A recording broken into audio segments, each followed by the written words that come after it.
Hello students, welcome to banking text book SBI PO 2026 banking exam 2026। अभी आप लगातार बहुत सारे एग्जाम्स देखने वाले हो। सबसे पहले आपको एसबीआई पीयू 2026 का नोटिफिकेशन दिखाई देगा, then IPS PO and then तो एग्जाम शुरू ही हो जाएंगे। This is the right time कि आप अपनी बढ़िया तरीके से प्रिपरेशन कर सकते हैं। इस सेशन में हम लोग age, salary, syllabus, complete details जानेंगे एसबीआई पीयू के बारे में। बस आपको शुरुआत से लेकर लास्ट तक सेशन को देखना है। आइए शुरुआत करते हैं सेशन की। सबसे पहले जो 2026 में आप एग्जाम्स देखने वाले हो, SBI PO, IBPS PO, LIC assistant की भी वैकेंसीज एक्सपेक्टेड है कि आ जाए। NI, ACL, AO, SBI clerk, IBPS clerk and then RRBs के जो एग्जाम्स है वो आप देखने वाले हो। ठीक है, आगे आ जाते हैं एसबीआई पीयू 2026। सबसे इंपॉर्टेंट यही है कि 2024-25 का डेटा हम लोग कंपैरिजन करेंगे कि प्री की कट ऑफ, मेंस की कट ऑफ और नंबर ऑफ वैकेंसीज किस तरीके से रही थी। ठीक है, तो 2024 में 600 वैकेंसीज थी, जिसमें प्री की कट ऑफ आउट ऑफ 161.75 गई थी और मेंस की जो कट ऑफ है वो 87.5 गई थी। 2025 में 541 वैकेंसीज थी, प्री की कट ऑफ 66.75 गई थी और मेंस की जो कट ऑफ है वो 75 गई थी। जो कट ऑफ है वो अकॉर्डिंग टू पेपर का लेवल और वैकेंसीज कितनी है उसके अकॉर्डिंग ही डिसाइड होती है, पर फिर भी अंदाजा एक जरूर लग जाता है कि अगर 2026 में आपको लमसम इतनी वैकेंसीज, ऐसे ज्यादा वैकेंसीज देखने को मिलती है, तो एक मोटा मोटा स्कोर का अंदाजा कर सकते हैं हम लोग कि हमको क्या स्कोर लेना है पहले वाली कट ऑफ्स को देख करके। 2026 में हालांकि वैकेंसीज और ये कट ऑफ्स के बारे में तो बाद में ही पता चलेगा, बट वैकेंसीज जैसे ही नोटिफिकेशन आपको देखने को मिलेगा तब आपको पता ही चल जाएगा वैकेंसीज के बारे में। आगे चलते हैं। अब बात यह है एसबीआई पीयू 2026 जो आप लोगों को का आने वाला है अभी, उसमें आपको कब तक कॉन्सेप्ट क्लियर करने होंगे, क्योंकि सबसे मेन बात है हर एक सब्जेक्ट के कॉन्सेप्ट आपको बिल्कुल बेसिक से पढ़ने होंगे, बिल्कुल जीरो लेवल से आपको तैयारी करनी होगी। अब अभी चल रहा है अप्रैल, मई, जून, जुलाई तक आप लोगों का पेपर होगा, तो मेरे अकॉर्डिंग आपके पास पूरा अप्रैल है, पूरा मई है। आपको 1 जून तक आपके जो कॉन्सेप्ट है आपको वो क्लियर करने पड़ेंगे हर एक सब्जेक्ट के। इंग्लिश, रीजनिंग, क्वांट, हर एक सब्जेक्ट के बिल्कुल जीरो से आपको शुरू करना पड़ेगा और आपको मई एंड तक आपके कॉन्सेप्ट कंप्लीट हो जाने चाहिए। 1 जून से आप लोग तैयारी शुरू कर दो, प्री प्लस मेंस के भी मॉक टेस्ट हम लोग अटेम्प्ट करना शुरू कर दें, क्योंकि प्री के साथ साथ मेंस को देखना बहुत ज्यादा जरूरी है। प्री और मेंस में ज्यादा टाइम नहीं मिलता है, 20 से 25 दिन मिलता है, तो उसकी तैयारी मेंस की इतने टाइम में तो नहीं हो सकती है। शुरू से ही आपको प्री और मेंस को साथ लेकर चलना पड़ेगा। ठीक है, तो ये आप लोगों को पता चल गया आज कि कब तक आपको आपका पूरा syllabus with concept, with zero level आपको कंप्लीट करना है। ठीक है, आगे आ जाते हैं। देन क्या करोगे आप? जब आप शुरुआत कर रहे हो, मान लो अपनी प्रिपरेशन की शुरुआत में ऐसे होता है, ऐसे करते हैं स्टूडेंट बहुत सारे, आपको भी सही लगे तो आप कर सकते हो। जैसे शुरू में सिलेबस तो कंप्लीट नहीं हुआ होगा, है ना, तो आप लोग मॉक टेस्ट लगाओगे। जैसे आपने वीकेंड पर मॉक टेस्ट लगा लिया, ठीक है, सैटरडे मॉक टेस्ट लगा लिया, संडे मॉक टेस्ट लगा लिया। ठीक है, जब आप थोड़ा थोड़ा सिलेबस कंप्लीट करने लग जाओगे, जैसे आपको 20 दिन हो गए, 25 दिन हो गए, 1 मंथ हो गया, आपका बहुत सारे सब्जेक्ट का सिलेबस कंप्लीट हो जाएगा, तो उसके बाद आप पूरा मॉक टेस्ट एवरी डे लगाना शुरू कर दोगे। और जब आप प्री का जो मॉक टेस्ट है वो एवरी डे लगाना शुरू कर दोगे, क्योंकि मैक्सिमम पार्ट आप देखोगे आपको आ रहा है, आप जज करोगे खुद को, अपनी वीकनेस देखोगे, स्ट्रेंथ देखोगे, कोई चैप्टर आपने पढ़ा है उसमें से कोई क्वेश्चन नहीं हो रहा तो उसे नोट करोगे, है ना। ये सारी चीजें आप लोग सीख रहे होगे जब आप प्री की पढ़ाई कर रहे होगे। तब आप क्या करोगे, जब आपका 1 मंथ हो जाएगा, वीकेंड पर आप लोग मेंस के मॉक टेस्ट लगाने शुरू करोगे, वीकेंड पर सिर्फ सैटरडे संडे को, ताकि साथ साथ मेंस का लेवल भी देखते रहे। मेंस के प्रीवियस ईयर पेपर से लेवल पता चलेगा कि किस तरीके के क्वेश्चन आए हुए हैं, पिछले साल का पेपर क्या आया हुआ है, क्या स्ट्रेटेजी उसके हिसाब से बनाए कि हमारा मेंस भी क्लियर हो जाए। क्योंकि आपकी जो मेरिट लिस्ट है वो तो आपकी मेंस से डिसाइड होगी, मेंस प्लस इंटरव्यू ही आपका सिलेक्शन डिसाइड करेंगे। सो उसकी तैयारी प्री के साथ साथ करनी बहुत ज्यादा जरूरी है। ठीक है, आगे आ जाते हैं SBI PU 2026 की एज के बारे में जान लेते हैं स्टूडेंट। 21 to 30 ईयर एज रहेगी, क्वालिफिकेशन वही ग्रेजुएशन रहेगी, किसी भी यूनिवर्सिटी से, गवर्नमेंट रिकॉग्नाइज यूनिवर्सिटी से अगर आपने ग्रेजुएशन किया है, परसेंटेज का कोई क्राइटेरिया यहाँ पर नहीं होता है। ऑनलाइन आपका एग्जाम होगा, कंप्यूटर बेस्ड टेस्ट आपका होगा, ठीक है। आगे आ जाते हैं मोड ऑफ सिलेक्शन, आपका प्री का एग्जाम होगा, मेंस का एग्जाम होगा, देन आपका इंटरव्यू होगा। प्री में आपको इंग्लिश, क्वांट, रीजनिंग, ये 3 सब्जेक्ट देखने को मिलते हैं, जिसमें से इंग्लिश में 40 क्वेश्चन, क्वांट में 30 क्वेश्चन, रीजनिंग में 30 क्वेश्चन, 1 मार्क का 1 क्वेश्चन रहेगा और सेक्शन वाइज टाइम आपको यहाँ पर देखने को मिलेगा। प्री क्वालिफाइंग नेचर है, आपको इसको क्वालिफाई करना है, नेगेटिव मार्किंग भी यहाँ पर होगी 0.25 की। एसबीआई में कोई सेक्शनल कट ऑफ नहीं होती है, आपको हर एक सेक्शन नहीं, आपको ओवरऑल कट ऑफ क्लियर करनी है एसबीआई में, ये एसबीआई का अलग होता है आईबीपीएस से। मेंस का आप पैटर्न देख सकते हैं, reasoning and computer aptitude, data analysis and interpretation, general economy, banking awareness, English language. Number of question हर एक सब्जेक्ट के से, रीजनिंग में 40, क्वांट में 30, बैंकिंग अवेयरनेस में 60, इंग्लिश में 40। मार्क्स देख सकते हैं, जैसे रीजनिंग कंप्यूटर एप्टीट्यूड आएगा 40 क्वेश्चन 60 मार्क्स के, 30 क्वेश्चन 60 मार्क्स के, 60 क्वेश्चन 60 मार्क्स के, 40 क्वेश्चन 20 मार्क्स के इंग्लिश के। और यहाँ पर टोटल नंबर ऑफ क्वेश्चन 170 होगा, मैक्सिमम मार्क्स आपका 200 आपको नजर आ रहा होगा। और आप टाइम ड्यूरेशन देख सकते हैं, इंटरव्यू के जो मार्क्स है वो भी इसमें ऐड होंगे, ठीक है। इंटरव्यू जो है वो भी आपका हो रहा होगा यहाँ पर, ठीक है। कंप्लीट सिलेबस देख लेते हैं एक बार एग्जाम्स का।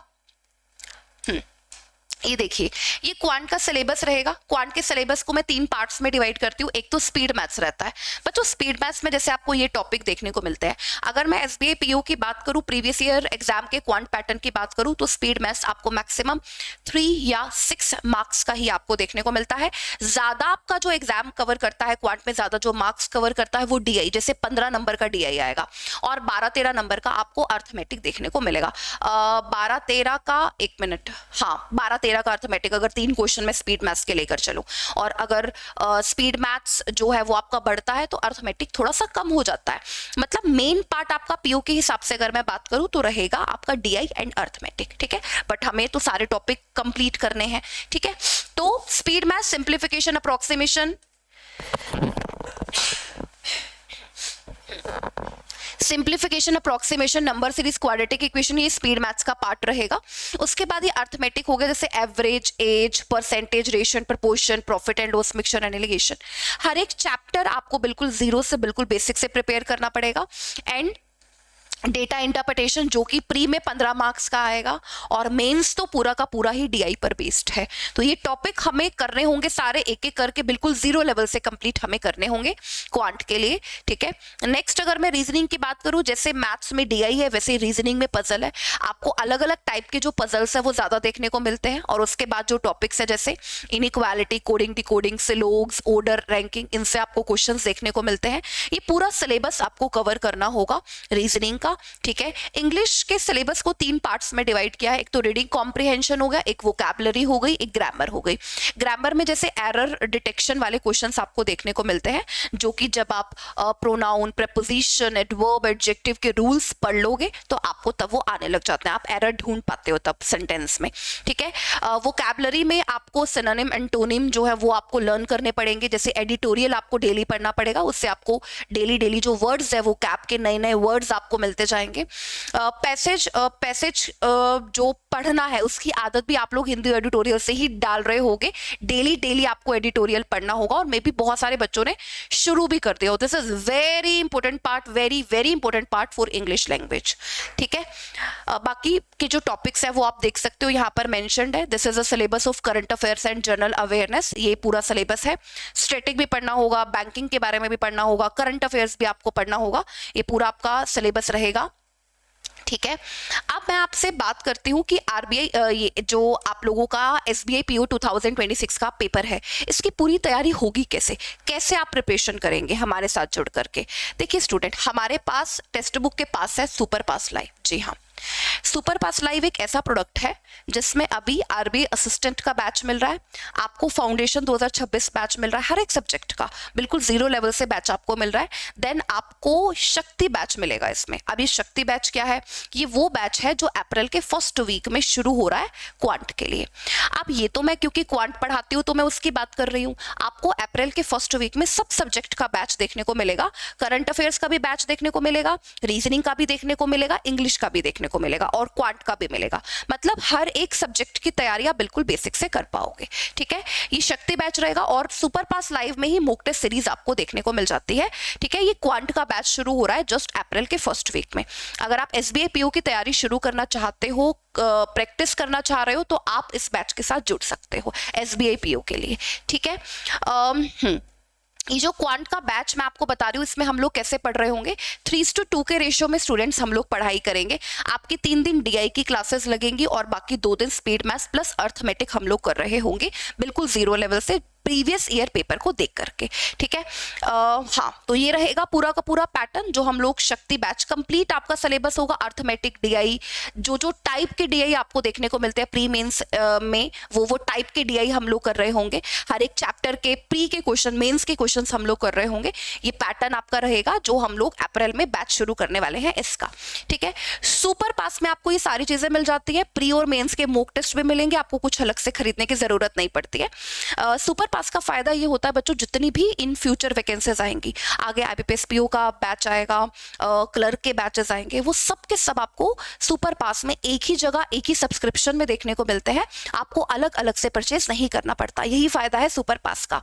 और यहाँ पर आप कूपन कोड इस्तेमाल देख रहे होंगे, NAN का इस्तेमाल करना है। इस कोड से आपको सबसे ज्यादा डिस्काउंट मिलता है, आपको सबसे ज्यादा छूट मिल जाती है इसी कोड से। ठीक है, अब मैं आपको सुपर पास दिखा देती हूँ, जिसके बारे में मैंने इतनी बातें की हैं सुपर पास के बारे में, वो आप कैसे परचेज करोगे। स्टूडेंट देखो, हमारा यूट्यूब चैनल है बैंकिंग टेक्स्ट बुक, जिस पर आप ये सेशन देख रहे हो। ठीक है, आपको ना आपको मेरे किसी भी सेशन पर आ जाना है, किसी भी मेरे YouTube सेशन पर आ जाओ। ठीक है, जैसे बैंकिंग टेक्स्ट बुक पर क्लिक किया लाइव में। ठीक है, मेरे किसी भी सेशन पर मतलब ये वाला, जैसे ये फाउंडेशन बैच का चलता है, मान लो इस सेशन पर आप आ गए। ठीक है, इसके ना डिस्क्रिप्शन में चले जाओ, देखो डिस्क्रिप्शन पर क्लिक किया, ये देखो इसको स्क्रॉल कर लो, यहाँ पर ना सुपर पास का लिंक मिल जाएगा आपको और ऊपर कोड भी लिखा हुआ मिल जाएगा NAN। आपने इस लिंक पर क्लिक कर देना है। ठीक है, जैसे ही क्लिक करोगे आपको ट्रायल मिल जाएगा 1 रुपये में। अगर आपको ट्रायल लेना है 2 दिन के लिए ट्रायल मिलेगा। 24 आवर में आपको ऑटो पे उसका फिर मतलब नहीं आपको ऑटो पे करना तो वो आपको देखना पड़ेगा।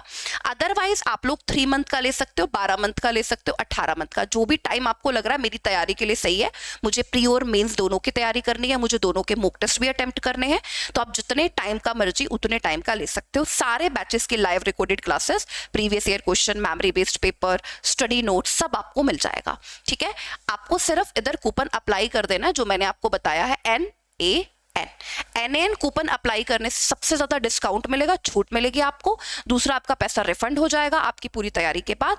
तीसरा, आपको सिर्फ कूपन कोड इस्तेमाल करने से NAN on boarding selection kit मिलेगी, अदरवाइज नहीं मिलेगी। ऑन बोर्डिंग सिलेक्शन किट मिलेगी, जो भी आप सेलेक्ट करोगे, जिन जिन एग्जाम की आपको बैंकिंग में तैयारी करनी है, उन सब एग्जाम की आपको ऑन बोर्डिंग सिलेक्शन किट मिल जाएगी, जिसके अंदर आपको अलग अलग PDFs, अलग अलग ई-बुक्स, हर एक चीज की आपको पढ़ने को मिल जाएगी। ये फायदा होगा आपका, लेकिन तभी होगा जब आप कोड का इस्तेमाल करेंगे। ठीक है, तो पूरी जानकारी आप लोगों को मिल गई होगी एसबीआई पीओ के बारे में। फिर भी अगर आपको कोई डाउट है, आप कमेंट सेक्शन में लिख सकते हैं, मैं जरूर रिप्लाई करूंगी आपकी क्वेरी का। Thank you everyone, thank you, bye bye.